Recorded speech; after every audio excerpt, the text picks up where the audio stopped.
Hello, everyone, and welcome back to the Be More Connected Summit. My name is Elise Preston, and I'm your host. And today we have the amazing Kat Lantigua with us. Hi, Kat. Hi, thank you for having me. Yes, thank you so much for being here. So, Kat is a Brooklyn-based Dominican-American community builder, advocating for social wellness through her community organization, the Goddess Council, and her podcast, Chats with Kat. She uses her platform to amplify the voices of women and millennials shifting the culture. So, Kat, can you tell us in your own words what you're up to these days and how you're supporting people? Yeah, so these days I am mostly in my house whiteboarding and trying to figure out how I can bring people together in a more authentic way. So, as you mentioned, I am the founder of Goddess Council, which is a community organization facilitating IRL gatherings and really trying to promote social wellness through in-person connection. And that's something that I think a lot of us are missing these days, as we're really invested in building our online platforms and all of our personalities online, and we forget often that there's an element to in-person gatherings that's really special, really healing, and is intrinsic to like the human necessity of connecting and hugging and touching. So true. And I'm looking for ways to bring people together intentionally, where we can not only connect and hug and smile and eye beam and all of that, but also talk about things that really matter. And that is something I'm pretty much obsessed with, and I think about all the time, because I feel like it's such a pressing issue. And I think that a lot of people aren't fully aware of it. It's not a conscious thing, but it's more of like an internal yearning for something that's deeper. And I want Goddess Council to provide that for people that that really need it, which I think is pretty much everyone. Beautiful. And where did the inspiration for Goddess Council come from? How did this idea spark? So when I moved to New York 2 years ago, I moved here with no friends and no network. I really didn't have a solid plan for what I was doing here. But as I was trying to figure it all out, I sensed that I was increasingly isolated, and I felt like I needed a community, but I didn't really know where to find a community. And I found myself in a place where I was trying to do the inner work and I was trying to level up. And I wanted a group of friends and a group of women particularly to reflect that too. I wanted to be around women who could meet me where I was, or were, beyond me, so that I could aspire to be like them and that they could inspire me. So one day I was in my apartment, I was just by myself, and I sat on my computer for like 4 hours, and I just brainstormed this idea for these people that I didn't know, that I just wanted to manifest into my life. And I called us Goddess Council. That's what I thought our group chat would be called. And that's what I just figured we would call ourselves, because we would be like a council of goddesses, and we would meet up every week, and we would recap, and we would share advice, and we would go out in the city and do cool things together. And then I just put it online. I just put together a little deck, and I was like, well, if anybody on Instagram is looking for this community, I invite you to my home, and, let's see what we can do.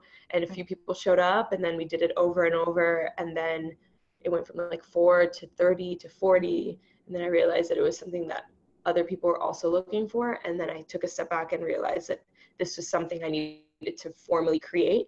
So that's basically how it all came to be. Amazing. And I just wanted to share with the audience as well. The first time that I was introduced to Kat was actually through Katie Dalebout's Let It Out podcast. Okay. And I, after that point, went and started listening to Chats with Kat and just fell in love.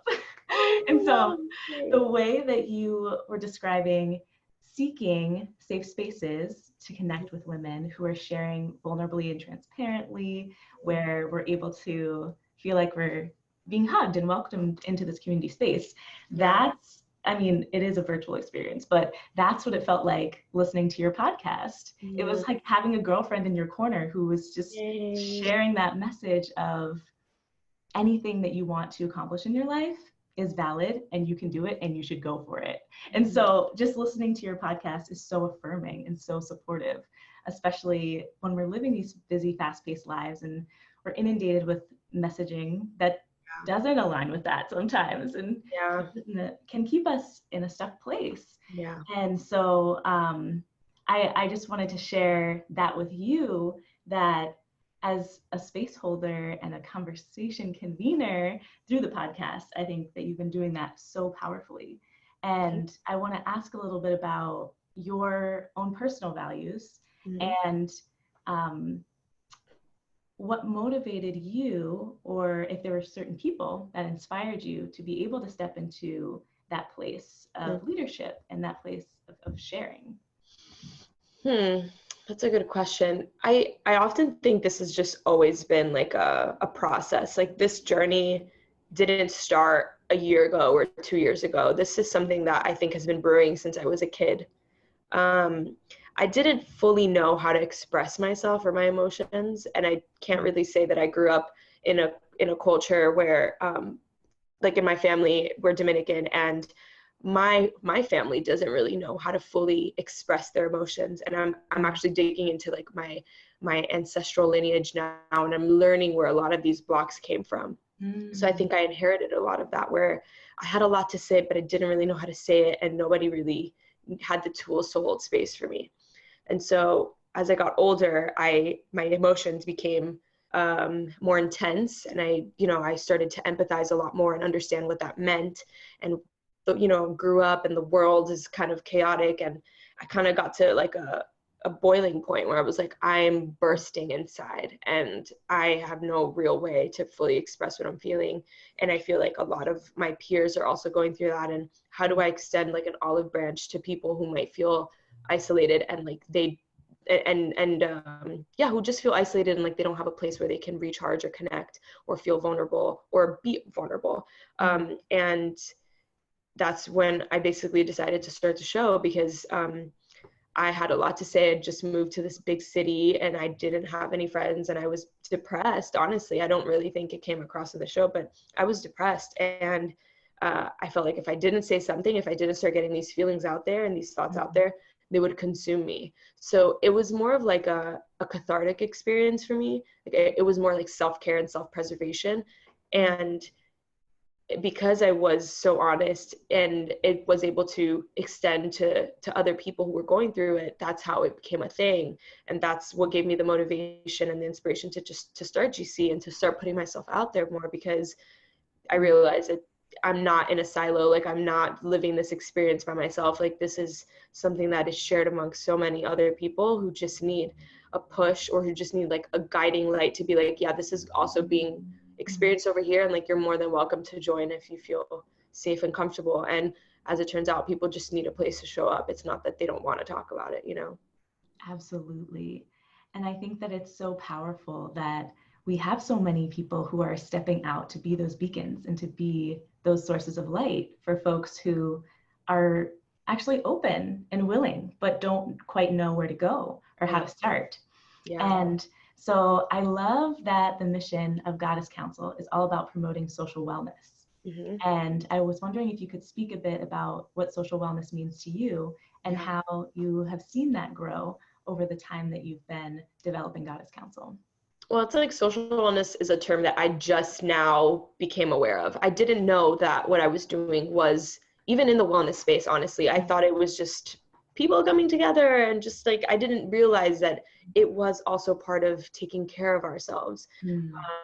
And social wellness is something that I think as a society, we're going to start hearing more about as a response to a lot of the depression and the isolation and the increased spikes within children that are going on right now that we haven't really seen before, now that there's a correlation with social media. Talking about what it means to gather, what it means to be there for each other, what it means to actually hold space, what it means to heal, what it means to connect. All of these things are going to be topics that we're going to have to dive into as a necessity to fully understand where we're at as a society, so that we can help each other. And for GC, I think that our approach isn't so overt. It isn't something that, like, I'm not a therapist. None of the hosts are therapists. What we're doing is just gathering. and just trying to bring it together, just trying to come back together and do something that we've been doing for centuries, you know. And it isn't something that has to be talked about, that we're like, you know, trying to offset our online presence and we're trying to come together and do all of that, because it's just something that we just do. We don't have to talk about it as much. But I think that as a society, we are going to have to also cultivate communities where we can be explicit about the fact that we're trying to offset the experiences that we're having online with what we're having in person. And that's something that I'm really excited about, excited to explore with other people, with other community builders and other people who are really trying to make sense of this. Because for me, it's like, it's so obvious that something is off. And I only have one particular vision of how I could help, but there's other people who have different angles and who have different, you know, abilities to bring people together or to share expertise that I think is going to be really valuable. And as we bring all of that together and we create just like a mastermind of resources and approaches, then I think that we'll start to overhaul some of the more isolating and depressing effects of the modern day and the digital era that we haven't fully been able to understand quite yet. So social wellness is really important. It's something that we're gonna be unpacking and basically restructuring as time goes on, but it's definitely part of the wellness space, and it's something that I think we're going to start giving more attention to over the next few years. Beautiful. And I love the way that you talked about being really explicit about creating community, because it is something that we can take for granted, that we have friends, we have family, there are people around us, we'll see them when we see them, but that often is not enough. And now science is even proving that connection is part of our biology. People who are super isolated, they actually have health disparities that are worse than people who are chronic smokers. Some of these things are having real impacts on the way that our brain operates and even on our DNA. So being able to, as you were saying, create a mastermind, how are we tapping into different experts in the field that are doing research, that are doing community-based practices, and begin to shift the culture, because this separation and isolation is becoming pretty pervasive. So what are the ways that we can begin to work together to start shifting that? Right. Yeah. Yeah. And I think it's going to be a culmination of people who are like scientists and psychologists. And then it's also going to be people who do what I do and who just know how to bring people together and how to warm up the environment. Like I think that at this point, I've done enough Goddess Council gatherings where I know how to bring strangers together who come from completely different backgrounds, and I know how to make them feel comfortable very quickly. And I think that that's like a superpower, but that's only one part of it. You know, like there are other things that I don't know that are going to have to feed into the knowledge base and be able to pull together so that we can strengthen our approaches. Because if I've learned anything, is that a lot of people are suffering and a lot of people are dealing with a variety of issues, and we need to, as a society, come together to teach each other how we can be there for those people, because oftentimes they don't even know how to ask for help. But if you, as a community builder, as just a human being living in the world, if you're able to pick up on signs and you're able to see that somebody's struggling or that there's something off and be able to point it and maybe point them to the right direction where they can seek help, then I think that that is ultimately how we can be advocates for each other and allies for each other. And I'm just really excited to learn more, honestly. Beautiful. And I also love that the Goddess Council has a book club. So I was wondering if you could share a bit about the inspiration behind the book club and maybe what have been some of the greatest takeaways of being able to learn together and read together in this book? So the book club, I've always loved reading, and I've always been a bit frustrated that I didn't have anybody to talk about what I learned with. So a lot of the books that we're reading are cultural essays and just books that are really impactful when it comes to understanding the society that we're living in. So like Rage Becomes Her by Soraya Shamali. We recently read Trick Mirror by Gia Tolentino. We're reading Parable of the Sower by Octavia Butler. So these are all books that really unpack heavy and important topics, but they're important and we have to learn them, but it could be something that could be a bit intimidating if you're reading by yourself. So the point of the book club is to gather and talk about what we're learning and apply it to our lives, and maybe share the things that may have made us a bit fearful or excited, and so we can kind of close it properly, because often with these books, like, it opens up wounds, and some of it can be triggering because it's talking about things that some of us have intimately experienced. But when you're with a group of people who are sharing vulnerably and who really care about your experience and who can hold that space for you, you can share, and then it can be put away, as opposed to being this like exposed wounds that you don't have anybody to help you close. And sometimes we're not equipped to fully do that for ourselves. So I think Goddess Council is a perfect container where we can come together and do it for each other, and also level up and learn more, because that's our superpower, is being able to absorb information and educate our friends and educate the people around us. So it's something that I have a lot of pride in. I think that it's an amazing experience to be able to read these books together. And then also we choose the books based off of suggestions that we pick out of like a bowl. So it's fair, and it's something that everybody has a say in. And so a lot of these books I haven't chosen, and they're books that have been recommended by people in the group. So I get to learn about them too and what their interests are. So it's really cool. I love it. I love it so much. Amazing. Yeah. And so if you could share, what do you think has been one of the greatest challenges in building and cultivating this community? And also, what have been some of the proudest moments? So I guess I'll start with the hardest.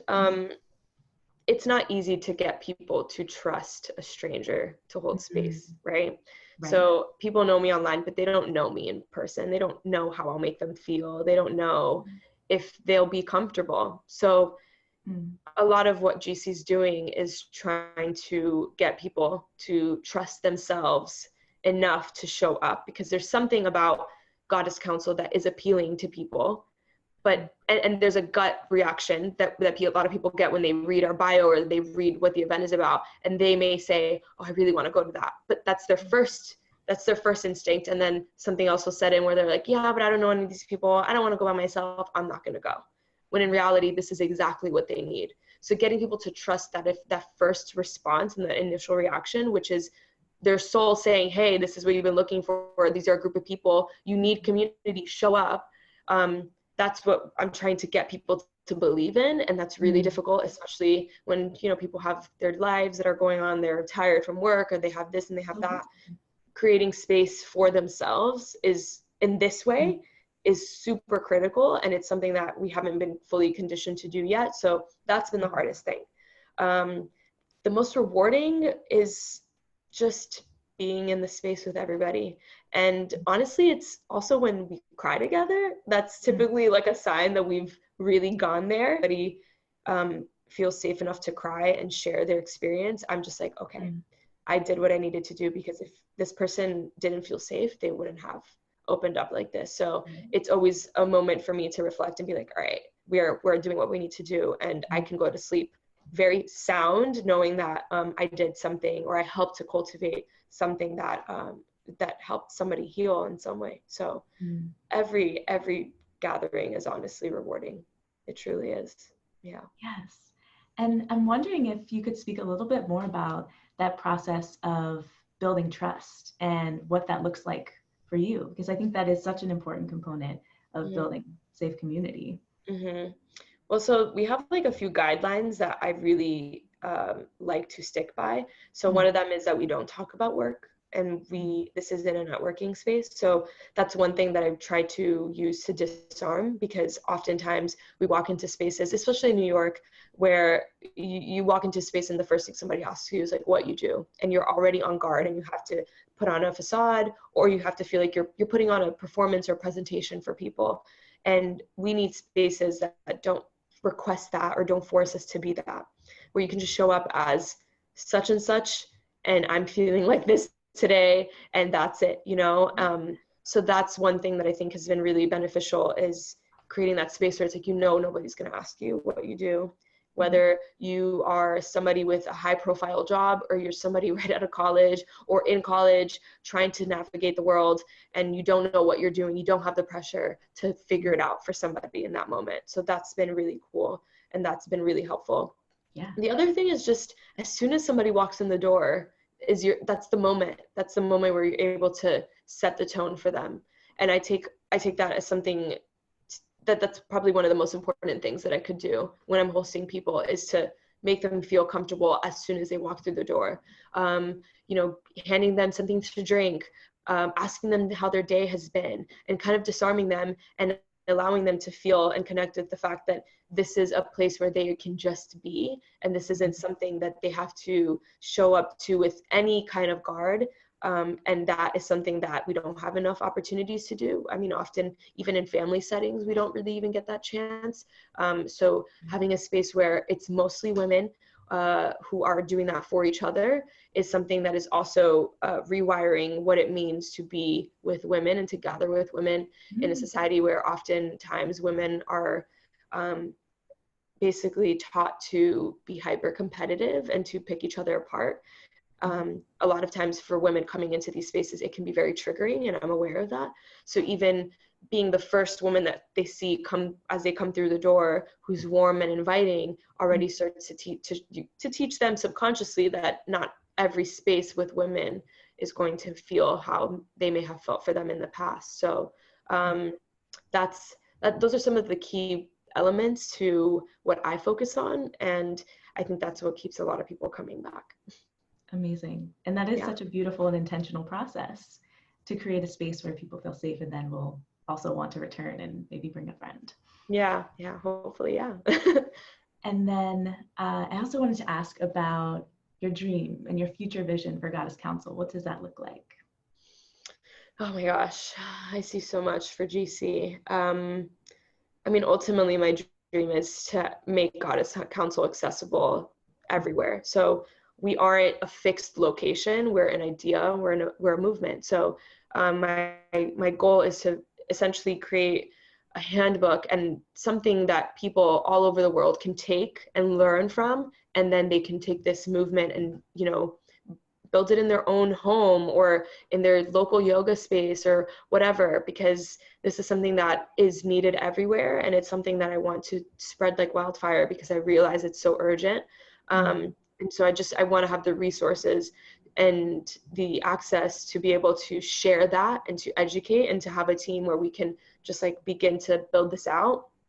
And I'm thinking like once annual trips together to different parts of the country, around the world, and just experiences for us to really come together in unique settings. So for now it's in homes and local homes, but I would love for there to be a way where like all of us goddesses can convene once a year from all over to just like magnify and the experience and the knowledge and the wisdom that we all share when we're together. So that would kind of feel like a coven at that point, but it's something that I'm totally okay with us calling each other because it's nothing short of magic when we come together. It really is something that people leave feeling like they just tapped into something that is intrinsic and is something that's like it's built in but often isn't tapped into. So yeah, I'm really excited about just spreading this message and this movement and equipping everybody who feels like they are leaders within their community to just take it on and to build it and to just run, because this is something that we need all hands on deck to really build and to bring to life. Yes, and it's so needed, and I so see your vision, and I'm so excited for it. Thank you. Yes, and as a space holder and as someone who is in a process of consciously thinking about others and creating community with and for others, how does self-care look for you, and how are you taking care of yourself in this process? It's always an ebb and flow for me, because as I learn more and as I do more, my self-care routines and what I need to do to preserve myself changed. I'm not doing the same thing I was doing 2 years ago. So, 2 years ago, my self-care routine looked like waking up at 7 and journaling and meditating and, you know, using my deck to set an intention for the day. And that was really helpful during that time. But for now, sometimes I don't have all that time. And sometimes I went to sleep a little late and I'm kind of rushed in the morning, and I don't have time to do all of that because life happens. So at this point, my self-care looks like me taking time to walk and to be out in nature, because I can always do that and I can always reconnect that way. And that's the easiest way for me to come back to myself, especially living in New York. Going to a park and being away from buildings is probably one of the most important things that you could possibly gift yourself. So doing that, knowing when it's time to shut off everything and to stop working is something that has been very difficult for me to master, because when you're trying to build something, you always have something to do. But knowing when I have nothing else to give is something that I'm learning to tap into and to acknowledge when that voice comes in and says, like, I'm tired, I just want to watch Netflix right now. And not pushing her, that Catherine, to be like, hey, no, you need to do more. Like, it's okay. You can actually take a step back and you can do this tomorrow.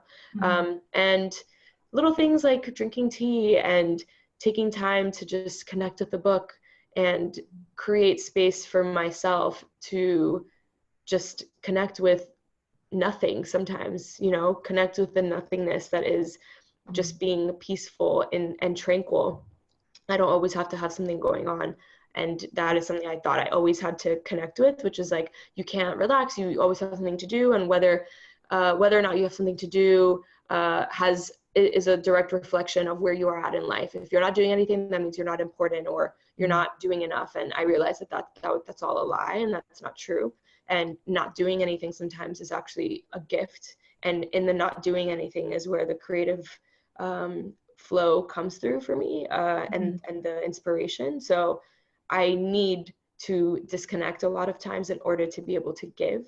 So for me, self-care is being able to know when I need to do that. And that's something that my body will always tell me, and I need to just listen to my body. So it's a very personal experience for me, and it isn't something that's tangible always, but it's something that I know.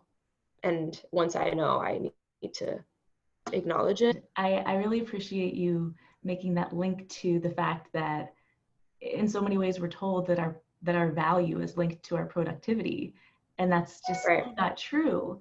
So I really appreciate you sharing that and offering that to the audience as a reflection, to be able to say, hey, like, I have inherent value that's not linked to my productivity, and I deserve to be able to create space for myself to relax and to feel good.